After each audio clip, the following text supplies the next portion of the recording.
আমার আর হলো না বিয়ে, চুল পাকে গেল ভাবিয়া ভাবিয়া, পাকা চুল কাঁচা করি কলম দিয়ে, আর বুঝি হয় না আমার বিয়ে।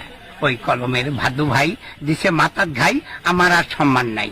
এখন ভাদু করছে বিয়ে, আমি এখন বাজার আসি কোন মুখ দিয়া। তবু একবার মেয়ে দেখতে গেছেন হোলাই গাড়ি, এখন মেয়ের মা কয়, ও বাবা বরের পাকে গেছে দাড়ি। আমি তাহলে কি দেখাবে না নারী, ঘুরেই যাব বাড়ি, পারবো না দিতে শাড়ি। এখন মেয়ে দেখিছে আমার জাল্লা দিয়ে, কইছে বুড়ার সাথে হব না বিয়ে। মেয়ের শুনে কথা সত্যি প্রাণে পানু ব্যথা, কষ্ট মষ্টে বাড়িতে এসে কত কান্দা কান্নু একলা ঘরে বসে। সেই থেকে বিয়ের দিছি মাটি, বিয়ের জন্য কোনো দিকে না হাঁটি। তবু মাঝে মাঝে আসে সম্বন্ধ, খোঁজ খবর লিয়ে দেখি সব হয় মন্দ। কেমন হয় মন্দ, শুনলে লাগে গন্ধ, হয় পেটালা না হয় ছাড়ালা। এই দূরের একটা হবি, তাই ঘটকে পয়লাই আসে আমার কবি। তা আমি কে ঘটক ভাই, এর চাইতে ভালো নাই